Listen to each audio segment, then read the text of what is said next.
Good morning మిత్రులందరికీ కూడా నమస్కారములు. కొంతమంది మిత్రులు లేవనెత్తిన అంశం ఏంటంటే నిజమైన ఎన్జిఓలు అంటే ఎవరు అనేటువంటి అంశం.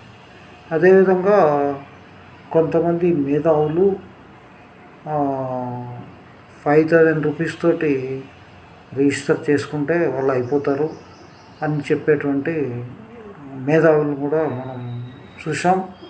ముఖ్యంగా దీంట్లో నిజము అబద్ధము అనేటువంటిది కాకుండా నిజం అనేటువంటిది ఏంటంటే స్వచ్ఛందంగా పనిచేసేటువంటి వాళ్ళు 2 టైప్స్ ఉంటారు. 1 type is money minded, second వచ్చేసి సర్వీస్ ఓరియంటెడ్. మన మనీ మైండెడ్ అంటే దాని గురించి కొంచెం విశ్లేషణాత్మకంగా చెప్తాం. దీన్ని ఒక అవకాశంగా తీసుకొని మాకు సీఎంలు తెలుసు, ఎమ్మెల్యేలు తెలుసు, వాళ్ళు తెలుసు, వీళ్ళు తెలుసు అని చెప్పి పారిశ్రామికవేత్తలను ఇబ్బంది కలిగిస్తూ ఈ యొక్క కలెక్షన్ కింగులుగా ఏర్పడేటువంటి వాళ్ళను మనము నిజమైన వాళ్ళు కాకుండా వాళ్ళు ఒక సర్వీస్ ఓరియంటెడ్ కాకుండా డబ్బుల కోసం మనీ అనేదంటది ఇది ఒక బూచిగా చూపిస్తూ వసూలు చేయడం అనేది ఒక అంశం.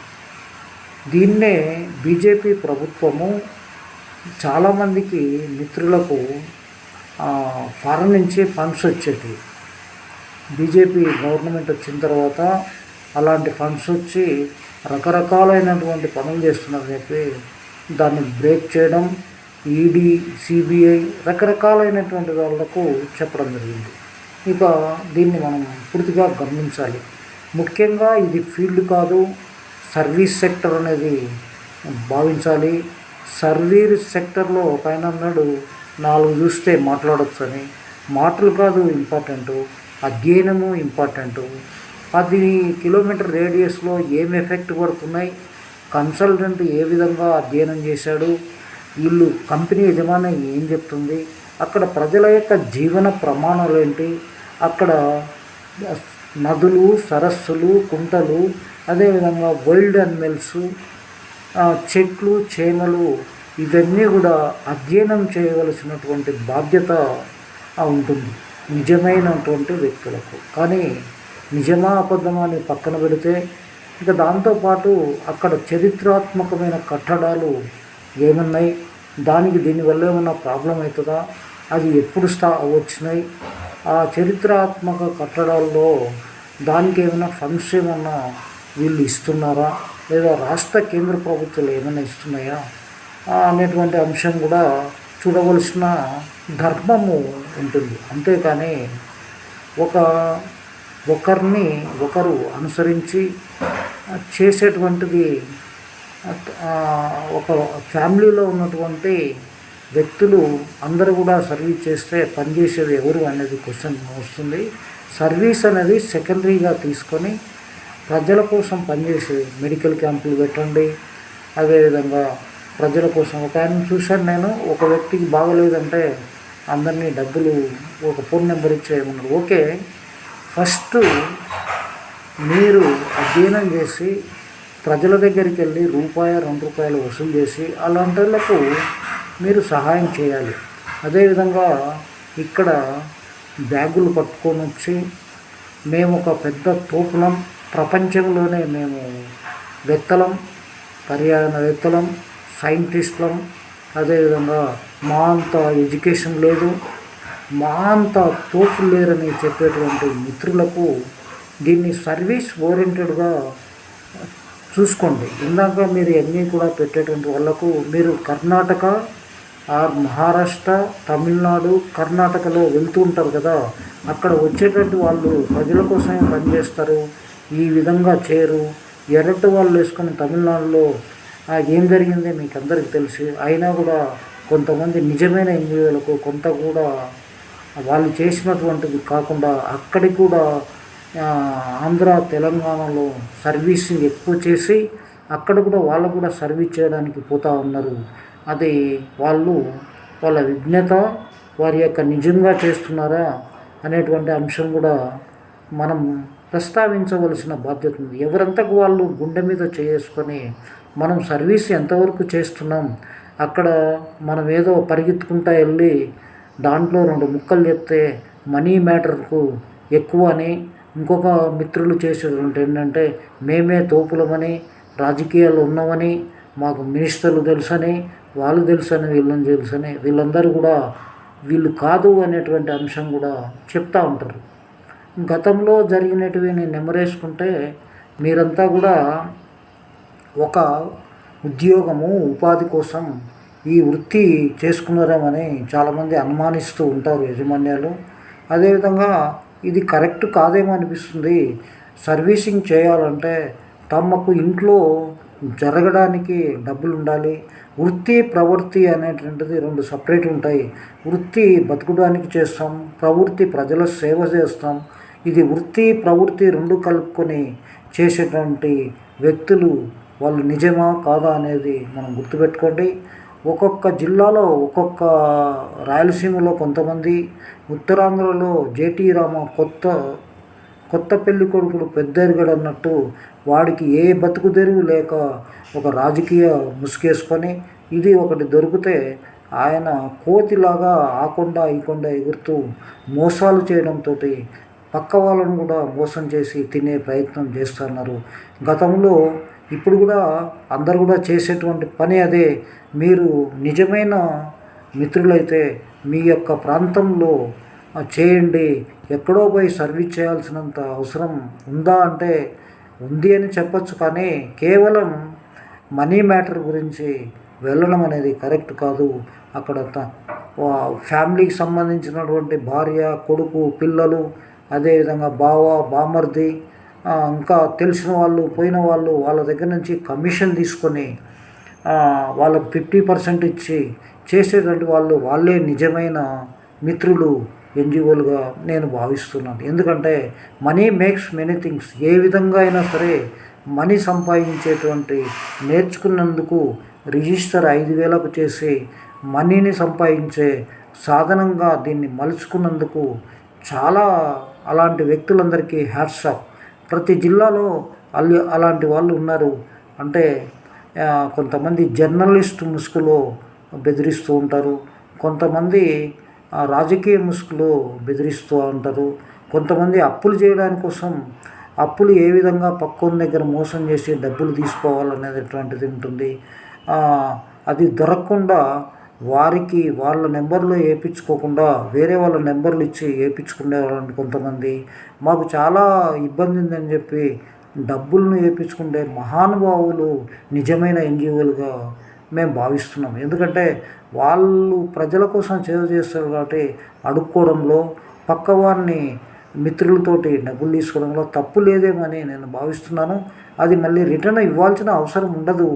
ఎందుకంటే అడుక్కునేవాడు బుడుక్కునేవాడి దగ్గర నుంచి తీసుకున్నట్లు వీడే వెళ్ళి ఎక్కడెక్కడో తిరిగి టికెట్ లేకుండా రైల్లో ప్రయాణం చేసి రాత్రంతా ప్రయాణం చేసి పొద్దున్నే అక్కడికి కొండలు గుట్టలు నడుచుకుంటూ వెళ్ళి అక్కడ ఏదో కొంత సంపాదించుకొని వస్తే ఆ డబ్బులను అప్పుగా తీసుకొని మోసం చేసేటువంటి దుర్మార్గులకు, దుస్తులకు వాళ్ళే నిజమైన మిత్రులు, నిజమైన వాళ్ళగా నేను భావిస్తూ ఉంటాను. అదేవిధంగా ఎవరిని ఇది ఉద్దేశించి కించపరిచే పరిస్థితి కాదు. మీరు గ్రూప్లో ఏదైనా పెట్టుకోండి, అంతేగాని రూల్ ఆఫ్ లాను వైలేషన్ చేస్తే ఎవరినైనా ప్రశ్నించే తత్వం ఉన్నప్పుడే దీన్ని ఉంటుంది. కేవలం ఆయన ఏదో తోపులమని ఎవరు మాట్లాడకూడదని కొంతమంది మాట్లాడే ప్రయత్నం చేస్తే వాళ్ళు ఇప్పుడు మీరందరూ కూడా అవేర్నెస్ ఎక్కువైపోయి మీరందరూ కూడా వాళ్ళు చేసే మోసాలను ఎండగట్టినారు. మోసము, దగ, కుట్ర, దొంగతనము కొన్ని రోజులు మాత్రమే నడుస్తుంది, తరువాత అది పోతుంది. ముఖ్యంగా ఈ యొక్క బెదిరించి రకరకాలుగా ఆత్మవిమర్శ చేసుకొని ప్రజల కోసం పనిచేయాలంటే కేవలం ఆ 3 అక్షరాలు పెట్టుకొని బ్యాగులు వేసుకొని ఒక బతుకు తెరువు కోసం పోతే ఇది కరెక్ట్ కాదేమని మీరే ఆలోచించండి. ప్రతి ఒక్క వ్యక్తి మనము కష్టపడి సంపాదించే తత్వాన్ని నేర్చుకోవడానికే ప్రయత్నం చేయాలి. అంతో ఇంతో పని చేయండి. ఆ పని చేయడానికి కేంద్ర ప్రభుత్వం కూడా 100 రోజులు పనినిచ్చింది. ఏ పని చేసినా తప్పులేదు. కేవలం ఈజీ మనీ అని, కేవలం మనము ఒక బ్యాగ్ వేసుకొని రైల్లో ప్రయాణం చేస్తే మనీ వస్తుంది అనుకుంటే కొన్ని దగ్గర వస్తుంది, కొన్ని దగ్గర రాదు. రానప్పుడు ఎంత యావరేజ్ చూస్తే మీకు 4-5 వేలు కూడా గిట్టుబాటు కాదు. మీరు తమిళనాడు పోండి, ఇంకొక పోండి, ఎక్కడ పోయినా ఇదే పరిస్థితి. ఒక ఏజ్ అయిపోయినటువంటి వాళ్ళకు సర్వీస్ చేయడానికి కొంత వెసులుబాటు ఉంటుంది. వాళ్ళకు డిస్కౌంట్ తోటి బస్సులో ప్రయాణం చేయొచ్చు, రైల్లో అతి తక్కువ ధర ఉంటుంది, వెళ్ళొచ్చు. సర్వీస్ ఓరియంటెడ్గా పోయేటువంటి వాళ్ళు సర్వీస్ ఓరియంటెడ్గా పోవచ్చు. ఇంట్లో తినడానికి తిండి, ఉండడానికి ఇల్లు, వెల్ సెటిల్ అయినటువంటి వాళ్ళే సర్వీస్ సెక్టర్లోకి వెళ్ళాలి. కేవలం మనము మన యొక్క అస్తిత్వాన్ని, మన యొక్క బతుకుదెరువు కోసం పోవడం అనేది కరెక్ట్ కాదేమో అని అనిపిస్తుంది. నేను చెప్పేటువంటి అంశాల్లో ఏ పరిశ్రమ అయినా అందులో ఉన్నటువంటి లోటుపాట్లు, ఎఫెక్టెడ్ గ్రామాలు, ఎఫెక్టెడ్ ప్రజల యొక్క జీవన ప్రమాణాలు, అక్కడ ఉండే సరస్సులు, అక్కడ ఉండే నదులు, కుంటలు, చెరువులు, ఇవన్నీ అధ్యయనం చేసిన వాడే నిజమైన పర్యావరణవేత్త. అంతేకాని మేము తోపులమని, మేము ప్రపంచ పర్యావరణని, దైవాంశ సంబూతులమని, మేము రాష్ట్రాలకే అధ్యక్షులమని, మా అంత గొప్పవాళ్ళు ఈ ప్రపంచంలోనే లేరు, ఈ రాష్ట్రాల్లో లేరని చెప్పుకుంటూ ఈ సిమెంట్ కంపెనీల మీద కూడా చెప్తూ ఉంటారు. సిమెంట్ కంపెనీలో జరిగే అన్యాయాల గురించి ఏ ఒక్కరు కూడా వెలుగెత్తారా? ఇంకా మన మిత్రులు కార్డు తీసుకొని ఎక్కడో ఉంటుంది పత్రిక, ఆ పత్రికకు ఆ పత్రిక గురించి ఆ పేపర్లో ఎలాంటి కూడా రాయాలంటే డీటీపీ చేయాలంటే డబ్బులు కావాలా? ఏదో మక్కి దాన్ని ఏదో అంటారు, ఏమంటారంటే పేస్ట్ అంటారు. ఆ వార్తలు తిప్పి రాసుకుంటూ ఇక్కడ ఈ కార్డు ఇచ్చేసి మేము ప్రపంచంలో తోపులమని, మాకు సంబంధాలు ముఖ్యంగా పర్యావరణవేత్తలకు, అదేవిధంగా పేపర్ అనేటువంటి చెప్పుకునేటువంటి ఆ లోకల్గా విలేకరులు ఉంటే ఆంధ్రజ్యోతి కానీ ప్రింట్ ఎలక్ట్రానిక్ మీద వాళ్లకు రైట్స్ ఉంటాయి తప్ప హైదరాబాద్ నుంచో, అనంతపూర్ నుంచో, కడప నుంచో, లేదా వైజాగ్ నుంచో ఈ యొక్క వీళ్ళు వస్తే ఉండదు. ఇప్పుడు చాలామంది ఫైట్ చేస్తున్నారు దీంట్లో.